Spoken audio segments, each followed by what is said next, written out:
World kidney day పురస్కరించుకొని Apollo hospital సంబంధించి nephrologist doctors మనతో పాటు ఉన్నారు. అసలు కిడ్నీ విషయంలో ఎలాంటి జాగ్రత్తలు తీసుకోవాలి, అసలు ఈ కిడ్నీ విషయంలో ఏం తీసుకోవాలి, అసలు ఏ విధంగా ట్రాన్స్ప్లాంటేషన్ అది ఏ విధంగా చేయాలని చెప్పి నెఫ్రాలజిస్ట్ డాక్టర్స్ మనం అడుగుదాం. సార్, వరల్డ్ కిడ్నీ డే పురస్కరించుకొని ఏం చెప్తారు? నమస్తే, నా పేరు డాక్టర్ వంశీధర్. నేను నెఫ్రాలజిస్ట్ అపోలో హాస్పిటల్లో. ఈ వరల్డ్ కిడ్నీ డే అనేది ప్రతి సంవత్సరం సెకండ్ థర్స్డే ఆఫ్ మార్చ్ జరుపుకుంటారు ప్రపంచవ్యాప్తంగా. దీని ముఖ్య ఉద్దేశం ఏంటంటే పబ్లిక్ అందరికీ కూడా కిడ్నీల యొక్క ప్రాముఖ్యత ఏంటి అందరికీ తెలియజేయడం. ఎందుకంటే ఈరోజు మనం చూసినట్టయితే ఇప్పుడు కిడ్నీ జబ్బులు బాగా విపరీతంగా పెరిగిపోతున్నాయి. ఎందుకు? దానికి కారణం ఏంటంటే most common cause of kidney problem sugar అంటే డయాబెటీస్, అధిక రక్తపోటు అంటే హైపర్ టెన్షన్, బీపీ అంటాం కదా.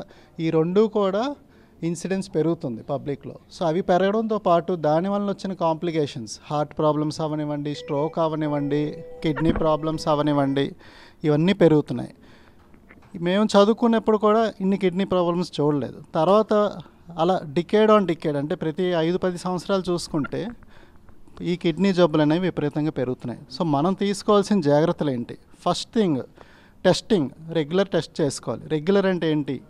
కొన్ని హై రిస్క్ గ్రూపులు ఉంటాయి. షుగర్ ఉన్నా, బీపీ ఉన్నా, లేదా ఏజ్ అబోవ్ 50 years ఉన్న వాళ్ళు కానీ, లేదా తరచుగా పెయిన్ కిల్లర్స్ వాడేవాళ్ళు కానీ, లేదా family history of kidney problem అంటే కుటుంబంలో ఎవరికైనా కిడ్నీ జబ్బులు ఉన్నవాళ్ళు కానీ, లేదా రిపీటెడ్గా యూరిన్ ఇన్ఫెక్షన్ వచ్చేవాళ్ళు కానీ, లేదా రిపీటెడ్గా కిడ్నీ స్టోన్స్ ఫార్మ్ అయ్యేవాళ్ళు కానీ, వీళ్ళందరూ కూడా కిడ్నీ జబ్బు బారిన పడే రిస్క్ కొద్దిగా ఎక్కువగా ఉంటుంది మిగతా వాళ్ళతో చూస్తే. సో వీళ్ళందరూ కూడా, వీళ్ళే కాదు అందరూ కూడా యాక్చువల్గా చెప్తే సంవత్సరానికి కనీసం 1-2 సార్లు హెల్త్ చెకప్ చేసుకోవాలి. ముఖ్యంగా కిడ్నీ సంబంధించి ఏ చెకప్, అవి చాలా తక్కువ రేట్ టెస్ట్, కాస్ట్లీ టెస్టులు కూడా కాదు. యూరిన్ టెస్ట్ ఒకటి. ఏం చూస్తాం? యూరిన్లో ప్రోటీన్ లీక్ ఉందా లేదా చూస్తాం. ఆర్బీసీస్ అంటే ఎర్ర రక్త కణాలు ఏమైనా ఉన్నాయో, ఎక్కువ ఉన్నాయో లేదా చూస్తాం. సో యూరిన్ టెస్ట్, బ్లడ్లో సీరం క్రియాటినిన్ టెస్ట్, ఇవన్నీ కొన్ని వందల్లో అయ్యే టెస్టులు అంతే. ఇది వేలల్లో కూడా ఖర్చు అవ్వదు. తర్వాత BP checkup, haemoglobin checkup. So ఈ చెకప్లు చేసుకుంటే ఎర్లీ స్టేజ్లో మనం దీన్ని డయాగ్నోస్ చేయొచ్చు. ఎర్లీ స్టేజ్లో డయాగ్నోస్ చేసి నెఫ్రాలజిస్ట్ని కన్సల్ట్ చేస్తే మనం ఏ చర్యలు తీసుకోవాలి, ఏ జాగ్రత్తలు తీసుకోవాలి, ఈ కిడ్నీ జబ్బుని క్యూర్ చేయడానికి కానీ, లేదా క్యూర్ అవ్వని జబ్బులైతే ఆ పెరిగే స్పీడ్ని, కిడ్నీ జబ్బుని స్లో డౌన్ చేయడానికి ఏ జాగ్రత్తలు తీసుకోవాలో చెప్తారు.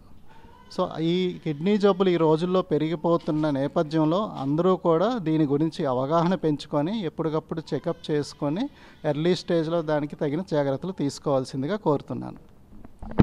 డాక్టర్ గారు, కిడ్నీ సమస్యలు వచ్చిన వారికి ఎలాంటి జాగ్రత్తలు తీసుకోవాలి, ఎలాంటి ట్రీట్మెంట్ ఇప్పుడు ప్రజెంట్ ఆధునిక రోజుల్లో ఎలాంటి ట్రీట్మెంట్ మన దగ్గర అవైలబుల్ ఉంది? కిడ్నీ సమస్య ఒకసారి వచ్చిందంటే ట్రీట్మెంట్ వెరీ రెస్ట్రిక్టెడ్ అండి. ఎయిదర్ ఒకసారి డయాలిసిస్ చేయాలి, లేదంటే కిడ్నీ ట్రాన్స్ప్లాంటేషన్ చేయాలి. అంటే stage 5 end stage kidney disease అని చెప్తారు.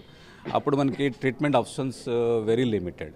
బట్ కిడ్నీ ఫంక్షన్ డిటెక్ట్ చేయాలంటే, ఈరోజు suppose world kidney day theme ఉంది, ఆర్ యువర్ కిడ్నీస్ ఓకే అంటే టెస్ట్ చేసి మాకు తెలుస్తుంది.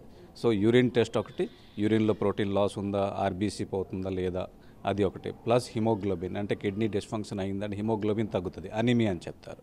Second thing is high blood pressure and creatinine levels.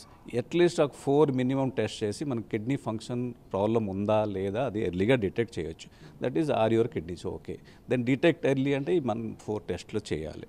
Third thing is protect kidney health అని ఒకసారి డిటెక్ట్ అయిందంటే we can do few things like some medicines are there. దానివల్ల ఏంటంటే kidney dysfunction ఇంకా కొద్దిగా ఇంప్రూవ్మెంట్ అవుతుంది.